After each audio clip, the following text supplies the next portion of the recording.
help minimize distractions, but we still want our meeting to be interactive, so we'll be pausing periodically for questions. As I mentioned before, there's a chat window that will be monitored where anyone can ask questions or provide feedback. In order to keep our conversation focused on the presentation and to avoid sidebars, chats will be visible to the project team only, but we will be communicating to make sure if a relevant question or comment is raised, we address it during the meeting. And so you'll see here a name to chat your question to. We ask that you please send your questions to Ollie Johnson. He's a member of the project team who's monitoring the Q&A.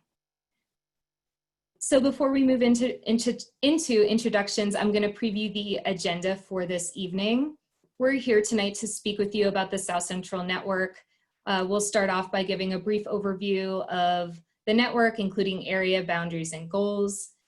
Next, you'll hear a high-level overview of community input we've received to date, and we'll pause for our first Q&A session with the project team. So you can start chatting us your questions now or at any point throughout the meeting tonight, and we will have our first Q&A session after that second section on community input. Just before 6, we'll walk through the projects the team has identified to move along in the process, followed by another Q&A session. You'll then receive a tutorial of a new input tool that also provides a ton of in-depth information about each project moving forward, and after that, we'll wrap up the meeting with a quick reminder about how you can continue to engage with the project moving forward. And so with that, let's introduce your leads for tonight's meeting. I'm joined by a number of transportation experts from the City and County of Denver who you'll be hearing from shortly. Sam Piper, Ellen Forthofer, and Bryce Hammerton, all with Denver's Department of Transportation and Infrastructure, will be leading the meeting this evening. We're also joined by Eileen Yazzie, Planning Manager with Dottie. Eileen, do you want to give a brief introduction and welcome to those who have joined? Sure, thanks Hannah. My name, again, as Hannah mentioned, I'm Eileen Yazzie. I'm one of the planning managers at the Department of Transportation and Infrastructure. And I'd like to extend a thank you to everyone who's joining us tonight. I know there's busy schedules and a lot of things on our plate, so really, and summer vacation, which is a little bit different right now, but I really want to say thank you for supporting the City and County of Denver in our efforts to meet online so we can protect public health and safety and mitigate our potential spread of COVID-19. We appreciate your flexibility as we continue to move through the process of community networks planning through a suite of accessible and engaging digital tools like this virtual meeting. I also want to acknowledge the current environment of social justice protests. We understand that these matters can weigh heavily on many of us throughout Denver. I want to add that one of our goals of the Denver Department of Transportation and Infrastructure is to create a network that is equitable and safe for all users. Finally, I would like to thank our council members and their staffs who have been incredibly important partners throughout this process. A huge shout out to them. We really couldn't be doing this without your help. You have been so helpful in getting the word out about these meetings, about this community network planning process through your social media accounts, your newsletters, and all of your other resources. Really a huge thank you for helping promote this public meeting tonight and this process with all the people on this call and all the constituents related to this network. Hannah, back to you. Thanks, Eileen. So we also have a number of additional project staff joining us tonight who will be available to answer any related questions we receive during the Q&A periods. So joining us tonight are Steve Laudeman, Ashley Grace, Gabby Serrato, Josh Malum, Matt Sarkaski, and Trung Vo. So with that, I'd like to pass the mic over to Sam Piper, who's the South Central Community Transportation Network Project Manager, who will provide an overview of the process. Hi, good evening everyone tonight, and thank you again really for taking the time out of your busy schedules to join us this evening. We're really excited to talk about where we are in the process. And for folks that joined us last week, we actually gave an overview of all 3 of the community transportation networks. So again, tonight's meeting is focused on South Central. So that's the blue area highlighted in this map.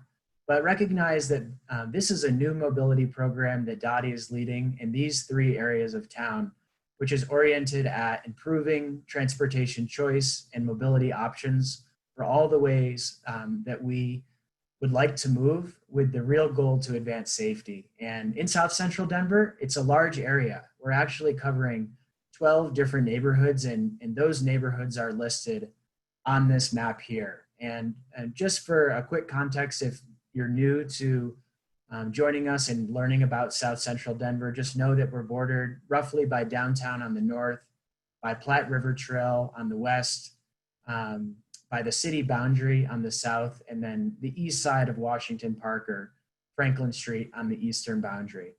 And the reason these geographies, these areas of town have been selected is because we have a lot of projects moving forward. So we're going to be talking about those projects, and rather than plan each of them one by one, we recognize that there's a lot of benefit for talking about these projects holistically and building complete transportation networks. So that's really the goal of this program, and we'll talk more about that this evening. And to dig in a little bit more into the goals and outcomes that we're seeking through this program, we wanted to lay that out. And again, this is a refresh for those people that were able to join us for our first meeting a couple months ago, as well as those who joined us last week. So very quickly, just know that this entire program is oriented around safety. We want to reduce serious injuries and fatalities on our streets to zero, with the goal to get to that mark by 2030. And so the projects, the mobility projects we're advancing through this are all oriented around making our streets safer for everyone. The other emphasis of this is prioritizing multimodal projects. You're going to see tonight, we're going to talk a lot about bikeway projects. And I think at first glance, it may feel as though, well, bicycle projects benefit bicyclists predominantly. And so we really wanted to try to highlight how, while we are advancing bicycle projects at the beginning of this program, that there's benefits for all roadway users when a dedicated bikeway or a neighborhood bikeway, which is a new facility type we'll talk about, is implemented along the street. In addition to that, we've been asking you all through our online input map, which I hope many of you took, about improving transportation no matter how you move, whether as a pedestrian, as a transit rider, as a driver, improving safety. And so later in the process, we'll look to prioritize that. But again, this is a multimodal conversation with a real emphasis on delivering high comfort bikeways. The outcome of that is to provide more travel options. Obviously, our city's growing. Traffic will increase if we don't develop ways to manage that and to move more people through our streets. So this program is really oriented at managing traffic and helping us to move more people and moving people different ways. You know, a lot of people today drive as their primary mode of transportation. And one of the reasons that we learn why that's the case, obviously distance has a factor in that, but for short trips, one of the reasons that other transportation choices aren't as available or easy as or comfortable. So we want to remove those barriers, and this program is oriented at removing those barriers as well. So next I'll talk about our program and our schedule. And so we can get a better sense of where we are in this process. And so again, we kicked off the community transportation networks back in February of 2020. And that was kicked off with a virtual open house. And subsequently, we've been having online input maps. We've had network verification surveys. We had a meeting, a virtual town hall where we dialed out to folks last week. And so we've been doing this digital engagement throughout the new normal that we have all encountered over the last few months. And where we are today is right in that late June period. So we've been collecting data about the way you move, about your ideas for improving mobility in South Central Denver, and specifically also feedback about some bicycle projects.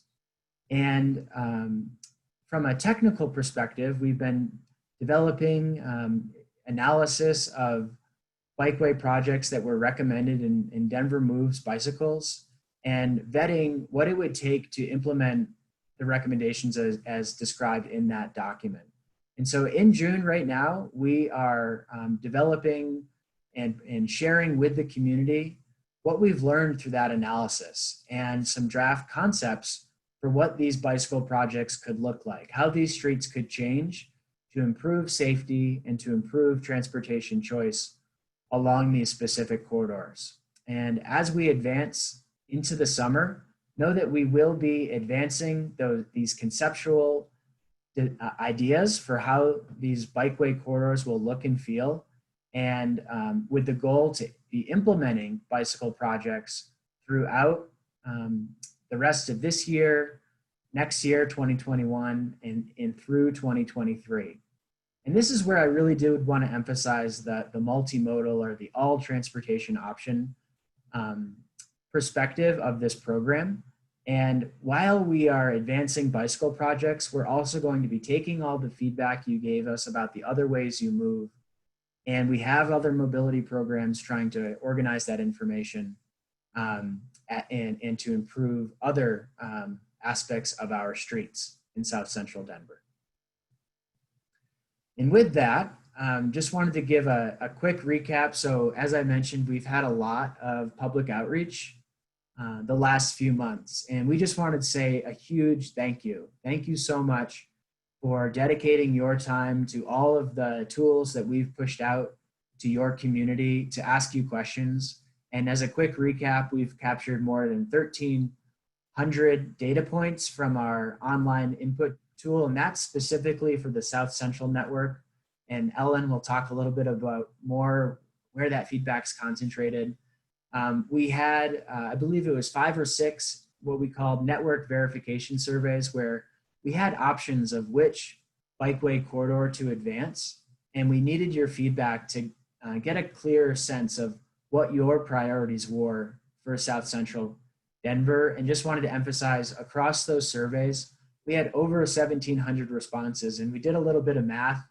Ellen and Hannah are much better at that than I am, but we determined it's about a week of your time when we look at hours spent in accumulation answering those surveys. And I just want to say thank you.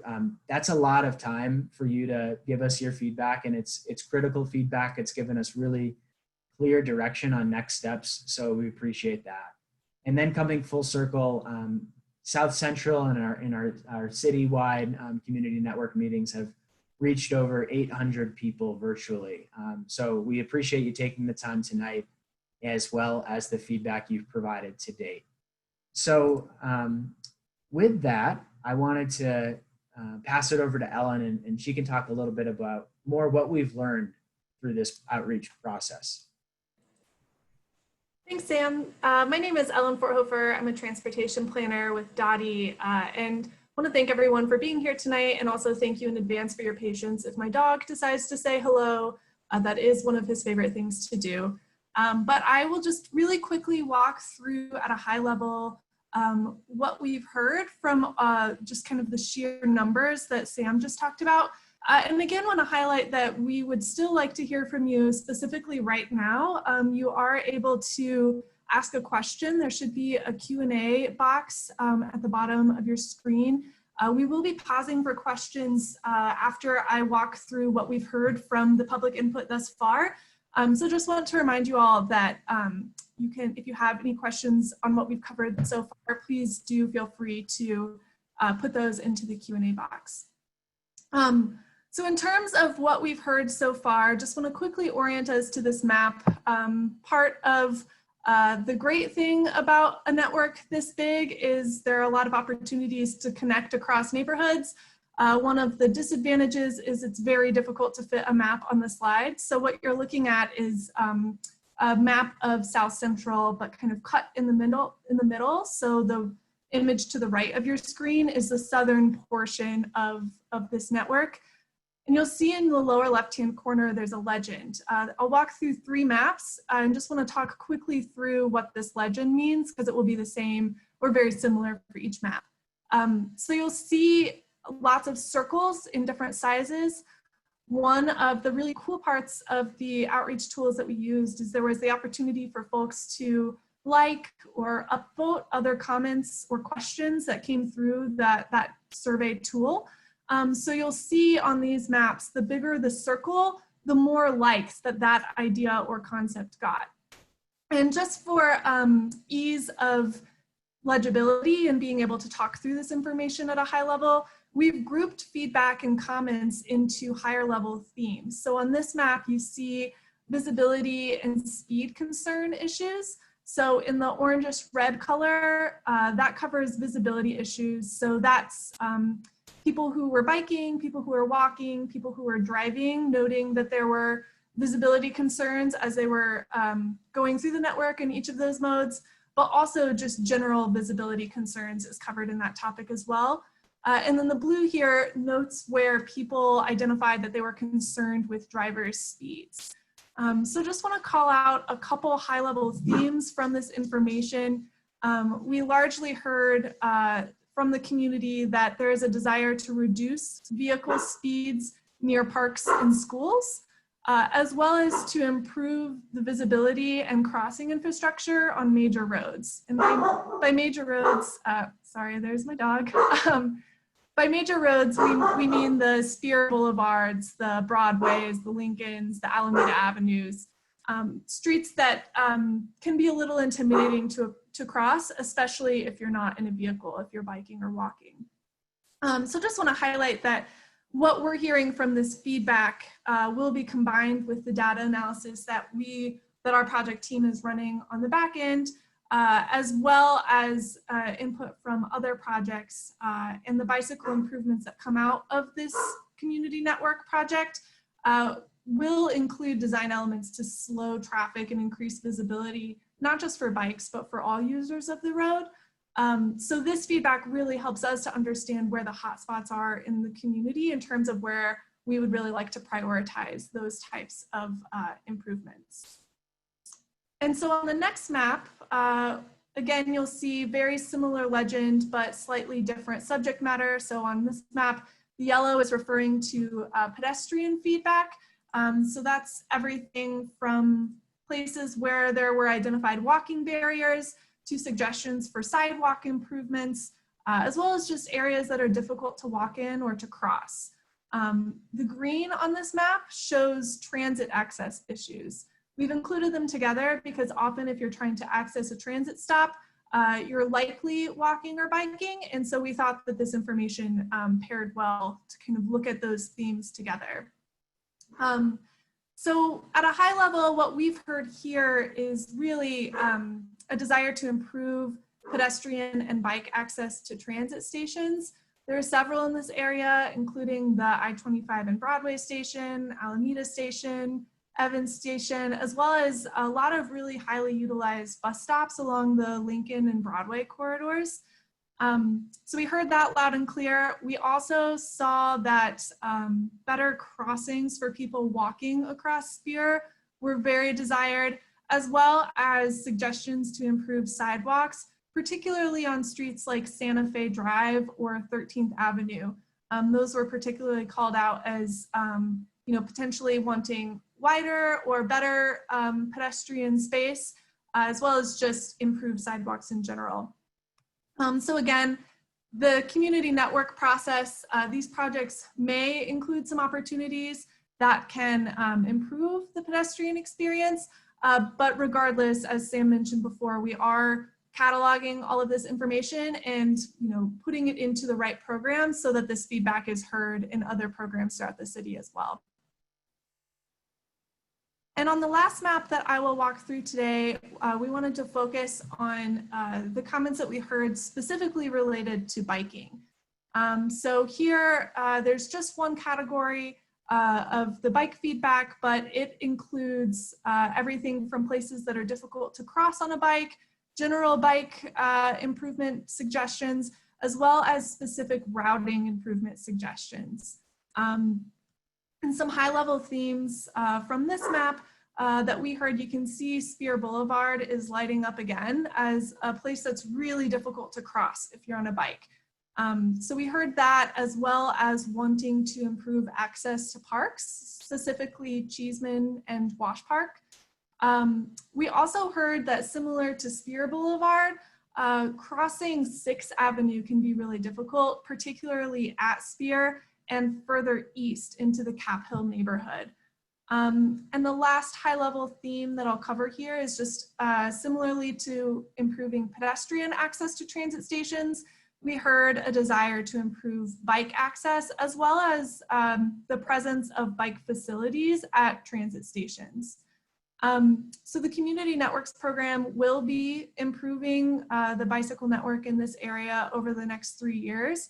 And so this feedback really helps us to understand how we can prioritize different design elements in those corridors and projects to match and align with what we're hearing from the community.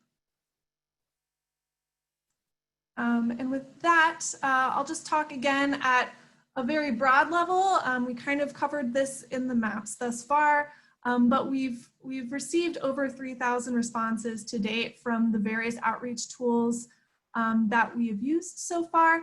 And just want to walk through a few of those high-level themes that emerged as particularly important to the community, in addition to the modal-specific themes that we just walked through.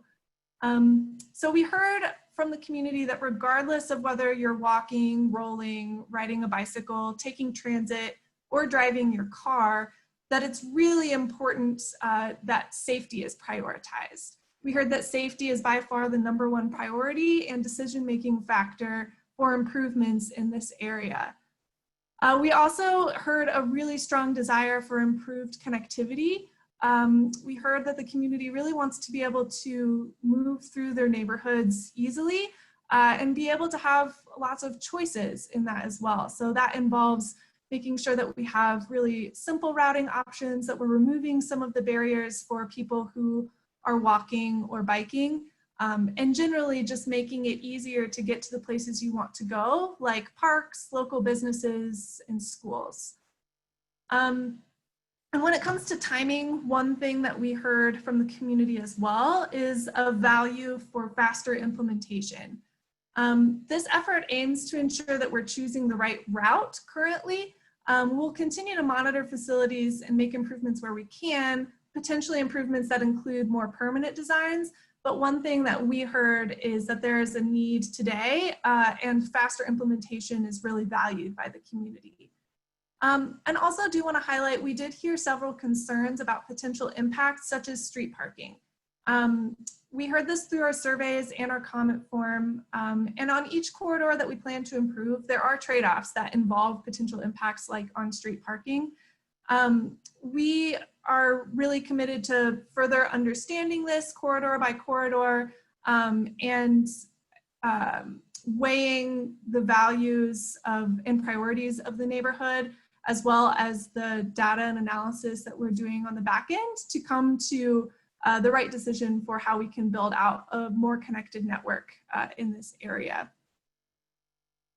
And finally, I just want to emphasize how we're using this feedback and how, even though we've had a fairly robust outreach process for this project in particular, we also are leveraging other efforts and previous planning works that have already happened so that we can pull that public comment and feedback into our process as well. So you can see on the left side of your screen some examples of those previous planning efforts, like Denver Moves Downtown, the East Central Area Plan, as well as the Baker Neighborhood Transportation Management process, the calls that we get in 311, those all are going in addition to what we're hearing from our public feedback process to the Community Networks plan phase, where we're organizing that feedback, confirming the corridors in the network that we're focusing on, and then moving into the implement phase, as Sam touched earlier in the presentation,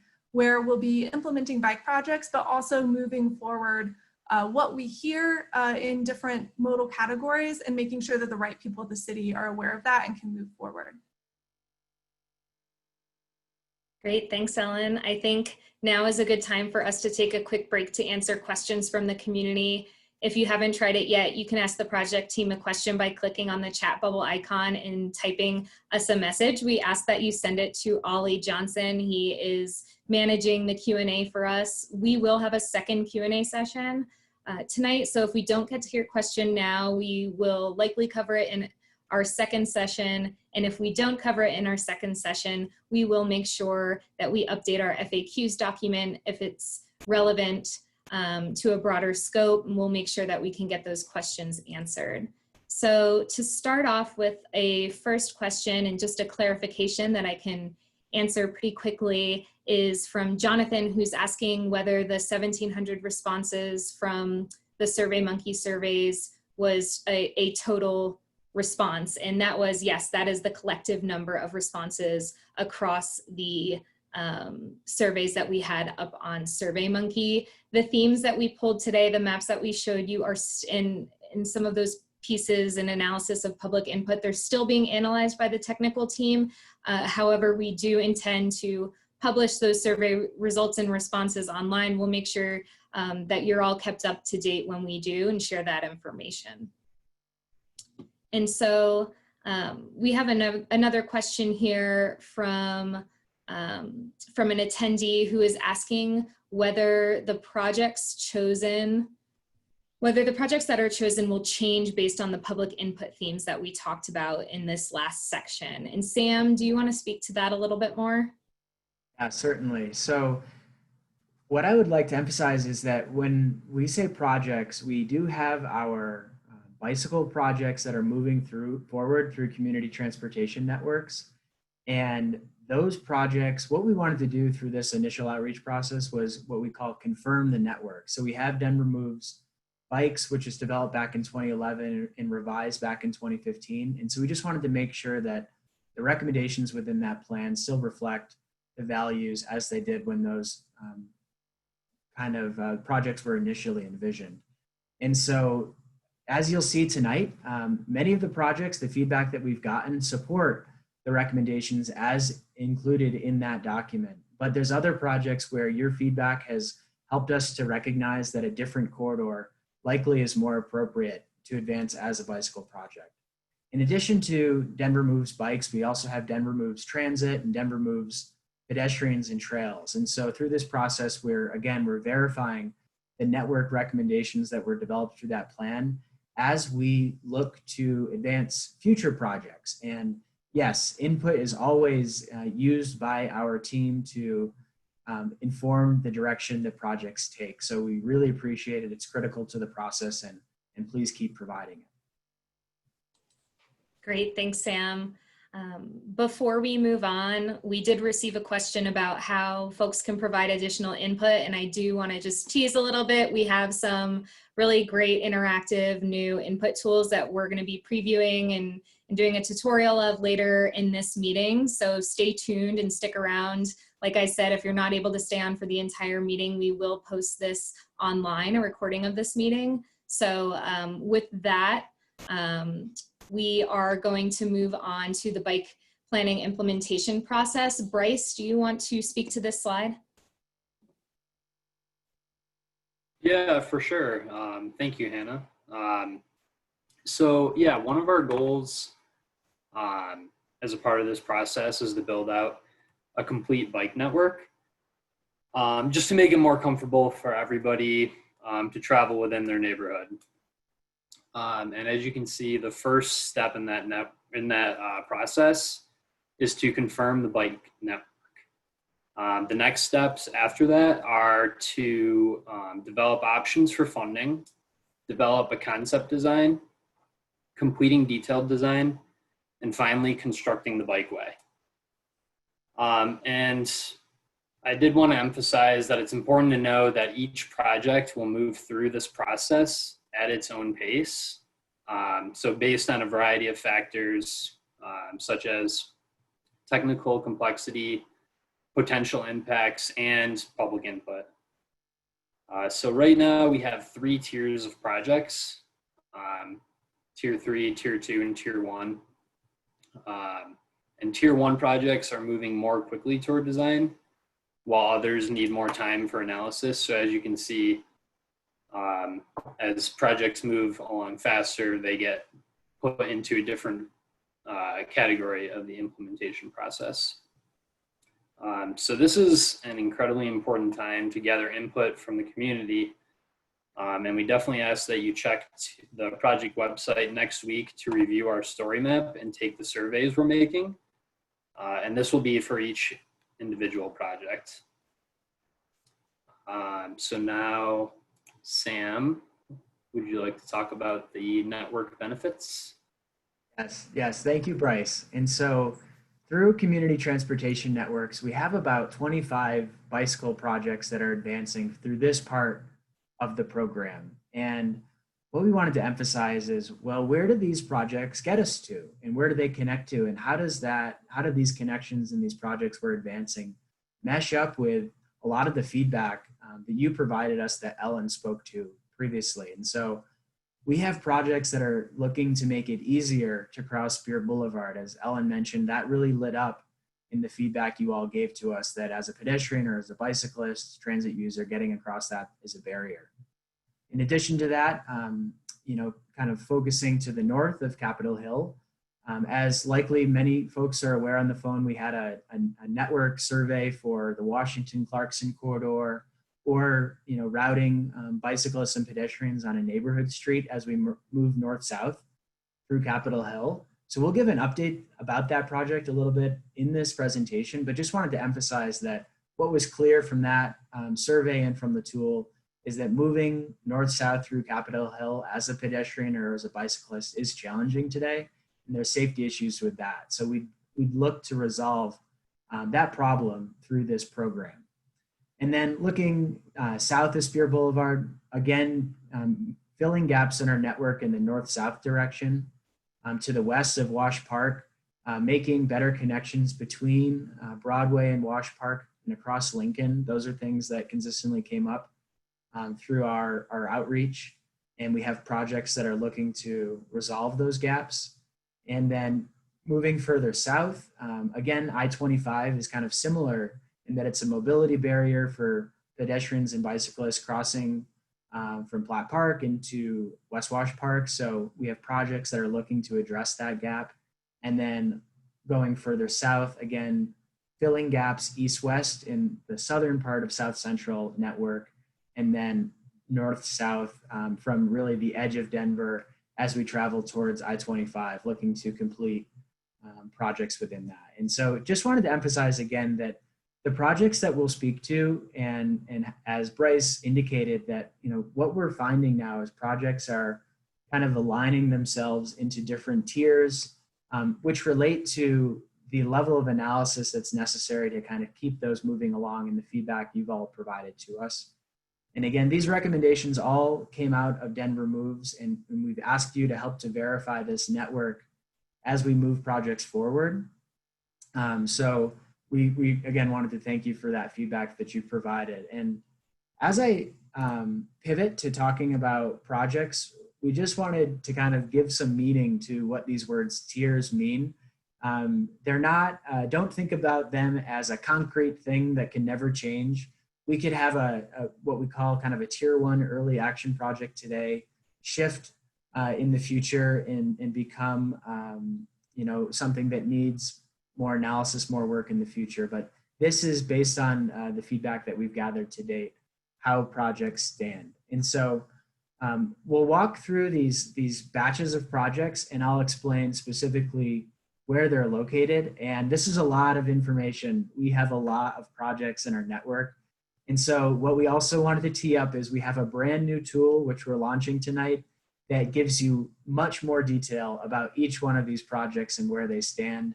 My colleagues will be walking through that tool and how you can use it, but we're really excited to launch that this evening, and so that you can get even more details about these projects. So I'll just walk through early action projects first. And these are projects that from a technical perspective and from the feedback you've all given us, that the feedback lines up that these are critical projects that should be advanced and confirm the recommendations in Denver Moves. And the other element of this is from a technical perspective, we're getting a really good grasp of what it's going to take to implement safety and mobility and bicycle improvements along these corridors. So these you can kind of think are advancing faster. And so these projects include East 3rd Ave, North Sherman Street. So that's just south of Civic Center Park as we approach Spear Boulevard. As you may be aware, we are actually in the process of implementing brand new protected bike lanes on East 14th Ave and East 13th Ave, which will connect Sunnyside, will connect Platte River Trail all the way to downtown. And so these projects within South Central Denver would seek to extend those new projects from where they end around Civic Center all the way to Grant Street. And then the next project here is East 7th Ave.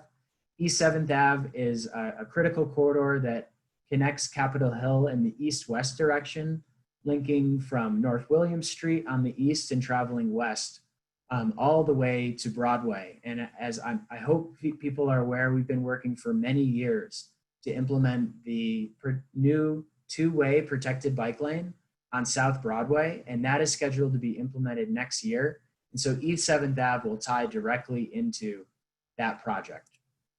Other early action projects include East Bayard Ave. So again, now I'm gonna kind of go a little bit south of Spear Boulevard. So East Bayard Ave, that is actually one of our shared streets. And we've had overwhelming support and questions, both from council and from the public, to ask Dottie, how can we keep streets like this and make them more permanent? So East Bayard Ave is proposed to be a neighborhood bikeway, and think about that as a way that we can actually make that change to East Bayard Ave more permanent in the long term. So that's an exciting project that's being advanced through this program.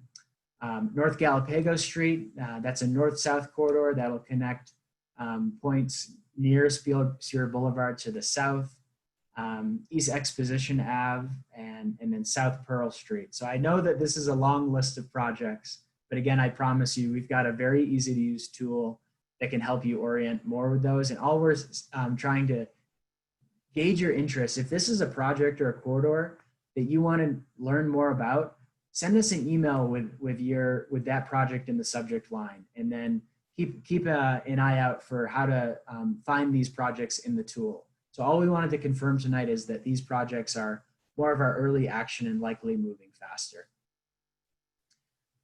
The second grouping of projects that I wanted to talk through are ones where we developed network verification surveys. And again, we wanted to thank you. We had cumulatively about 1,700 responses across those surveys, and really helped us to reach decisions about which projects to advance through this program. And so projects that we sought feedback on was East Kentucky Ave. So this is a project west of Washington Park connecting to Logan Street. Tennessee was what was actually recommended in Denver Moves, but through the network verification survey, overwhelmingly people requested that we actually place the neighborhood bikeway, the bicycle project improvement, along East Kentucky Ave.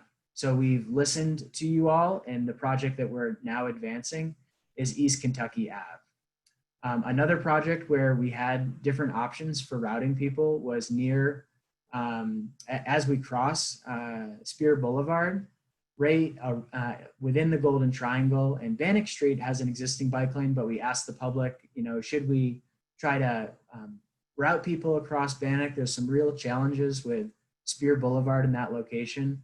And overwhelmingly, we received support for switching the alignment to North Bannock Street and a combination of Delaware and Fifth Ave. So that's the project that we're advancing there. Going down the list, we had compared William Street to North Franklin. This is north of Cheeseman Park. We had two options there. And again, based on your feedback, North Franklin Street is the street that will be advanced through this program. And hearkening back a little bit to the Baker NTMP, so Neighborhood Transportation Management Plan, Bannock Street, and again, this is near Alameda Station, just a little bit north, in parallel to South Broadway.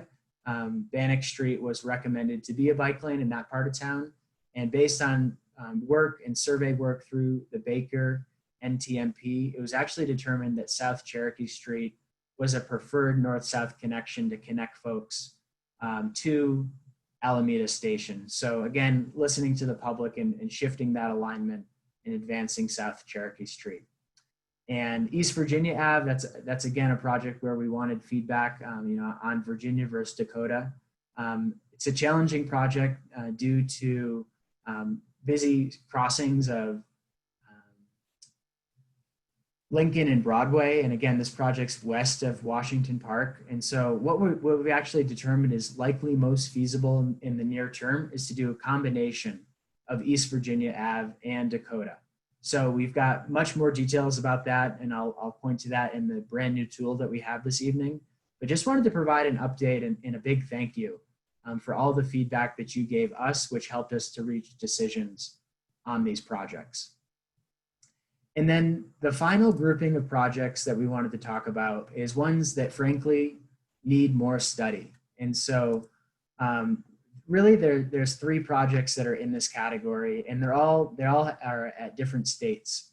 And so as I mentioned previously, South Broadway has a new protected bike lane, which is going to be installed in 2021. And North Broadway would extend that project from where it ends at Spear Boulevard all the way north into downtown Denver. And we've actually developed a conceptual design and a cost estimate for that project. And we simply don't have the resources through this program to advance it in the near term. Now, my colleagues on this phone are working really diligently to try to find resources to advance this project. And we'll continue to do so. And it could move forward in the near term, but it's an expensive project. And so it's going to be on a different trajectory than other projects where we're seeking to implement by 2023. Grant Street is, again, just a technically challenging project in the heart of Capitol Hill, just east of the Lincoln Broadway corridor. Due to those challenges, we're assessing alternative routes, and we'll provide updates to you all as soon as we get them. And then I think a topic that's on a lot of people's minds this evening is how to move bicyclists and pedestrians safely and comfortably through the core of Capitol Hill. We actually had a network verification survey which looked at installing a protected bike lane along Washington Street in Clarkson. And as we expressed in that survey, it would have parking impacts, and it would result in either one corridor losing it from one side, or both, or a two-way facility on one street with the parking impact concentrated on one corridor. We also asked you to let us know if you would prefer a neighborhood street be improved for mobility for pedestrians and bicyclists moving north-south through Capitol Hill. And frankly, based on all of the feedback, as I mentioned earlier, it's clear you all agree that a project to improve safety and mobility in this part of town is critical. But we need to do more analysis to determine what is the right alignment. And so we'll be updating you in the future, but we haven't reached a decision today in regards to which corridor will be advanced through this program. So again, it's an important project. It's a gap in the network, but more work remains to be done. So all we wanted to emphasize tonight is projects are moving at different paces. We have a tool that it's going to provide you the opportunity to learn more details as much as you want. And please sign up for our mailing list. In the subject line, indicate the projects, or in the body of the email of what projects you want to learn more about. And we're going to be pushing information to you as it becomes available. We're working really, really hard to get information as quick as possible on these projects. And so we'll keep you in the loop about that to the best of our abilities. And Ellen, I think I'll push it over to you to just kind of delve into the details about what these tiers mean a little more. Yeah, thank you, Sam. So as Sam walked through all of the projects in each individual tier, I thought it would be good to just dive into 2 specific projects kind of at either end of the extreme of the tiers, just to give a better idea of kind of the context around these tiers and how projects are moving at different paces. So South Pearl Street has been identified as a Tier 1 or early action project. This specific corridor was recommended in Denver Moves Bikes, and community input through this process then confirmed that recommendation in Denver Moves. Our technical team then identified this corridor as one that could carry minimal impacts while bringing many benefits that the community desired, based on the identified priorities that we heard through this outreach process. So where we're at with this project, we've completed data collection and are now evaluating where changes and improvements can occur along this corridor to bring the most improvements and make sure it's the safest and most comfortable alignment for people moving through the community. And then the next example is kind of on the other end of the spectrum, as Sam alluded to. The north-south connection through Capitol Hill is what we're calling a Tier 3 example. And again, just want to highlight that this Tier 3 just means that we have a little bit more work ahead of us, and we need to hear from the community to better understand what our path is moving forward. Both North Washington and North Clarkson streets were identified as bike lane corridors by Denver Moves Bicycles, as well as the recently nearing completion East Central Area Plan. The area plan actually recommended upgrading the bicycle lane recommendation to a protected bicycle lane recommendation. As we all know, implementing bike lanes along these corridors would require significant technical analysis. We also heard from the community that there are some pretty significant concerns about potential impacts of the project presented in our network verification survey.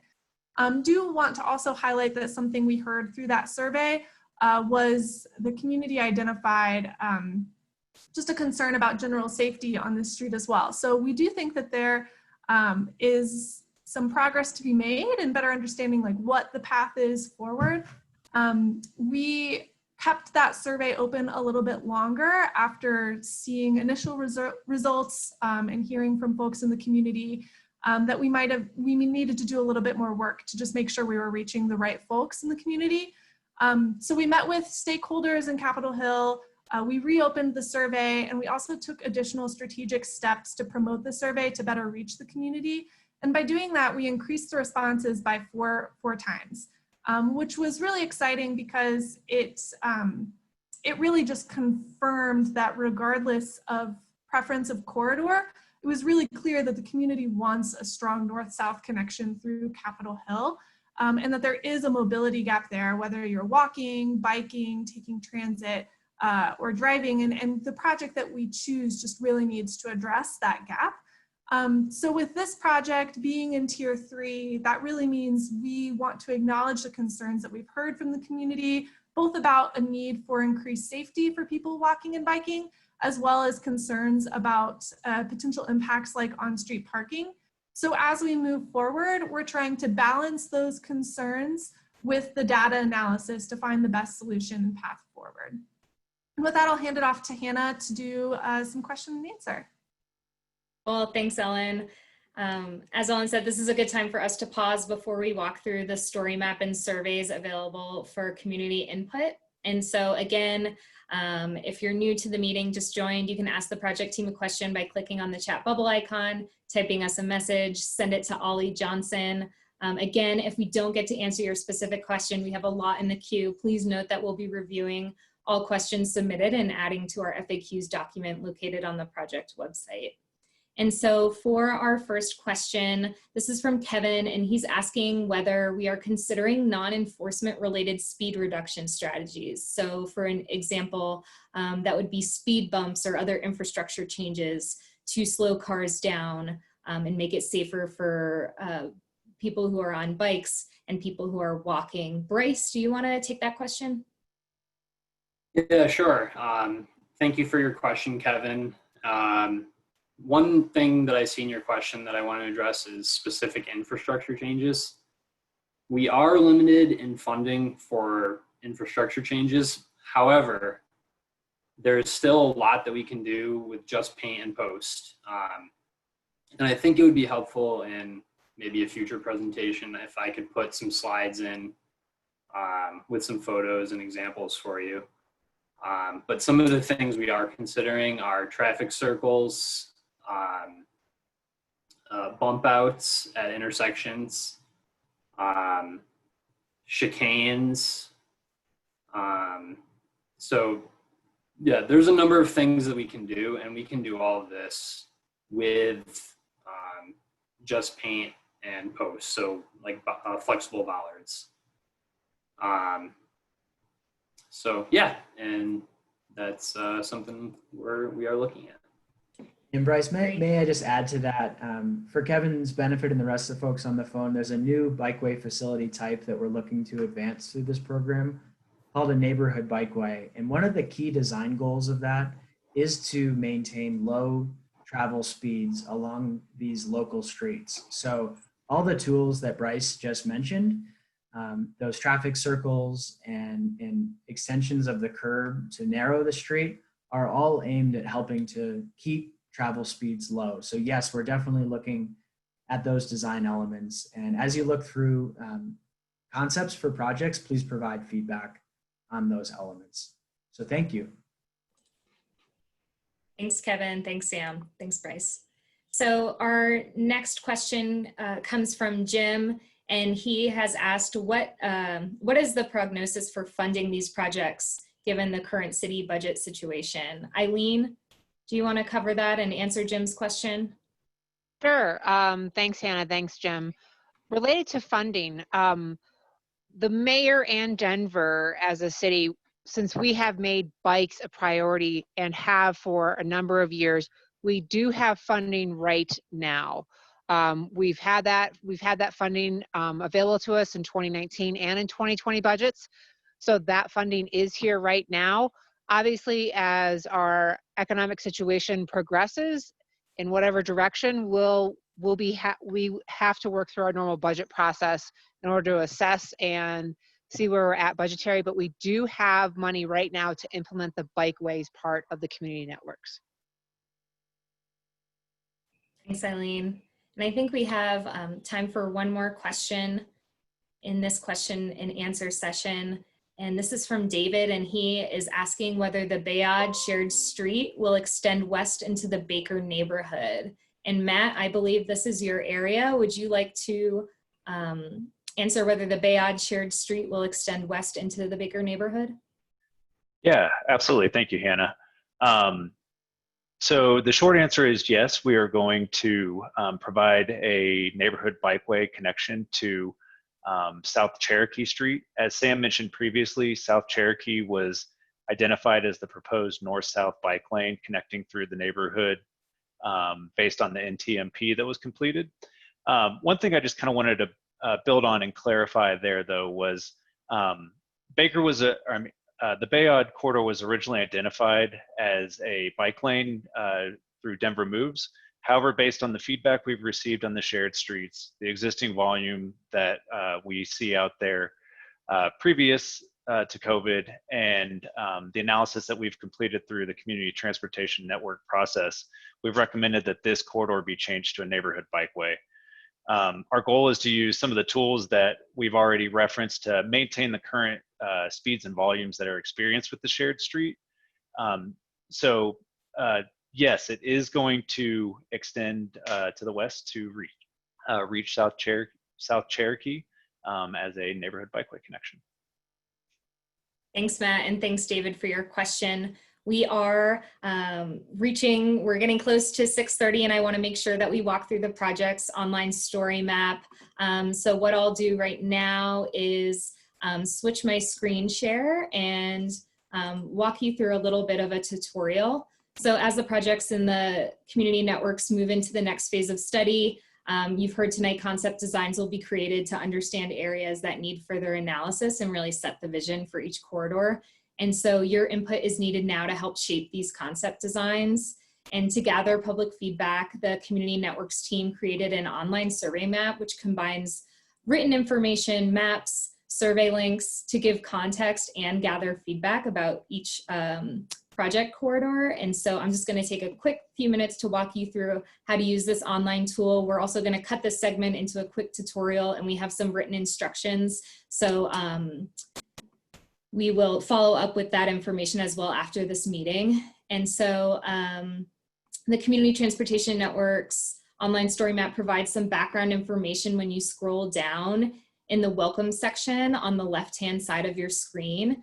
You can see a map of each network on the right-hand side of your screen. So we're using this across networks, but you can dig in and you'll be able to zoom in into South Central projects specifically. So you have the option to continue scrolling down to read more about the process, or skip directly to feedback opportunities by corridor by clicking See Designs by clicking here. That's at the top middle of your screen, and that stays anchored to the top middle of your screen. So whenever you feel like you have enough information, you can always click down there. Or if you I recommend that you bookmark this site and spend some time with it. You can always just click straight to the designs in the top middle. And so for the purposes of this tutorial, I'll keep scrolling. You'll see an option here at the bottom of the screen to click on a call out with more information on next steps for the process. When you click on it, it will automatically open up a new tab in your browser. And so this takes you to the CTN's homepage, which has a process graphic. And so you can learn a lot more about CTNs generally and access South Central materials. And so I will continue scrolling just in the interest of time. As we scroll, we encounter a section that in a very visual way explains why the city is building bikeways. And so you heard about this tonight. We don't have to spend a lot of time, but for someone new to the project, and for those of you who have engaged, this is a good reminder of these goals. Continuing to scroll, we see information on community engagement to date. You can always return to the background information by scrolling up. So you can continue to use these different sections and scroll up and down based on what information you'd like to view. As we move down, this shows how and why the city is building out complete networks. And similar to the first call out we saw in the story map, you have the option at the bottom of your screen to click on Denver Moves Bicycles, which will open up the Denver Moves Bicycle report in a new browser tab. So lots of information here to really dig in on the background, what these projects are, why we're doing them. And so you can kind of make this a larger screen. You can zoom in and out. There's a lot of interactive features, so please play around. We're really just kind of showing you the tip of the iceberg here, but there's a lot of good stuff. Continuing to scroll, we have helpful information on types of bikeways and changes to streets. So we got some questions about that tonight. And so you can really dig in here and look at the difference and learn about the difference between a bike lane, a buffered bike lane, for example, what a multi-use trail is. And so that should help you as you consider some of the questions in the surveys that we have for these corridors. And then we also have a supplemental fact sheet on neighborhood bikeways with some information on what those mean and what those look like. All right. Here's the good stuff where we ask about your input. So you'll see here, it's the final section of the story map, and we're asked for your help in reviewing conceptual designs for corridors across the networks. And so to review a corridor, you zoom in on the map and click on the colored line representing the street. So for the purposes of this tutorial, I'll use Pearl as an example. And so I'm gonna zoom in, and I see that this is Pearl. So you click on the line and this box popped up. It shows you the network, South Central, the boundaries, so from East 3rd to East Tennessee. There are two links here that you can click. One is the corridor information and proposed design, and one is the survey link. I'm gonna click quickly on the corridor information and proposed design. And so a Google Drive folder pops up, and I apologize, my computer is running a little bit slow with the Zoom platform. And so here we have 3 documents that are available for all Tier 1 projects. And Trung, do you want to talk a little bit about what each of those mean? Yeah, I sure can. So the very first document just summarizes the state of the street as it is today. So in that first document, you can take a look at what the considerations for the project are, how the project is going to benefit transportation in Denver and along that corridor. There's some information about the schedule, and then there's some really great data when it comes to crash analysis and looking at 311 calls and and submissions. So then in the second one, this dives a little bit deeper into the public input that we received as a part of the online interactive map, as well as the network verification corridor.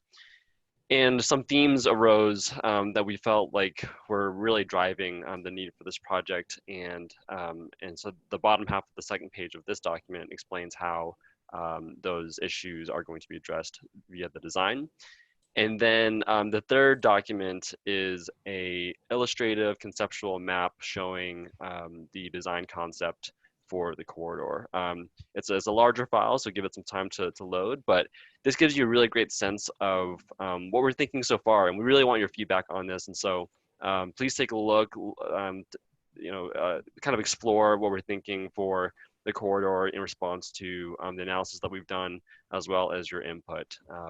Yeah, there's a lot of content here, so definitely dig in and provide us your feedback. Thank you. Great, thank you, Trung.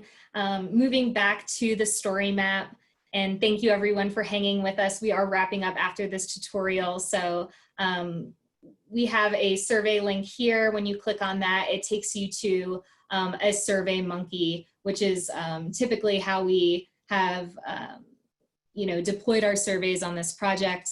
And so after you review all of this really great information, you can take that survey. We also link to the corridor information and proposed design within the survey. So if you feel like you want to move back and forth and take a second look at that information, we've made it easy for you to do so. And so it is important for you to know that this tool is just launching. It's brand new. We launched it today, and we expect to have all of our projects up by next week. So if for some reason you don't see the full information that you're expecting, or the survey, you get a pop-up that says the survey is not yet up, we are working on that. And so, like I said, we're expecting to have that up by next week. And so we're aiming to have community input collected by mid-July. And so we'll be following up with you soon on a specific close date. And with that, I am going to bring it back to the presentation and kick it to Sam just to let you know how to stay engaged, a reminder of the input tools and upcoming meetings and activities that we have. Yeah, thank you so much, Hannah. So as we've said consistently tonight, that we do have our story map, and that's the term we're using for the tool that Hannah just showed you. And so the surveys we're anticipating to be up till mid-July. So definitely get in there soon, share it with your friends, your family, your coworkers, and ask them to take it too. Go to that link, bit.ly/Denver Moves Network, to find that link, and shoot us an email, denvermoves@denvergov.org, should you have any questions. I also wanted to put a plug. We have a lot of questions we weren't able to address tonight, and I wanted to apologize for that, but also offer that we have what we're calling office hours. So if you wanted to chat with us for 15 minutes, you've got a kind of a question or a concern with a specific project, or after you look at some information, you want to ask us some more questions, shoot us an email and you can sign up for office hours. We've got a few pre-scheduled dates, but we'll actually assign you to those intervals. So if we weren't able to answer your question tonight, that's a great opportunity to speak to us in more detail. We look forward to hearing from you. So thank you so much for taking the time. I'll give it back to Hannah, maybe just for a final close. And just wanted to really emphasize, we are trying to build a network here, a complete network. So while we're talked a lot about projects, when you look at this information, think about how we're connecting projects and how we're connecting our neighborhoods to the places that we love to live, learn, work, play, and access transit. That's really the goal of this program. Great, thank you, Sam. And a very important piece before we go, I do want to flag that it is Denver Moves Networks with an S on the end. The S got cut off, it seems, on this last page. So please go to bit.ly/Denver Moves Networks. Apologies, folks, for that typo, but we're really looking forward to you digging into all of this information in the weeks to come. We can't wait to hear your feedback. Please email us if you have any questions, would like to discuss things in greater depth on any of the corridors or projects that we flagged tonight. we'll be in touch with a lot more opportunities to engage as we move forward. But thanks again for everyone who stuck with us. We'll be in touch soon. Thank you for spending your evening with us, and I hope you have a great night. That concludes our evening.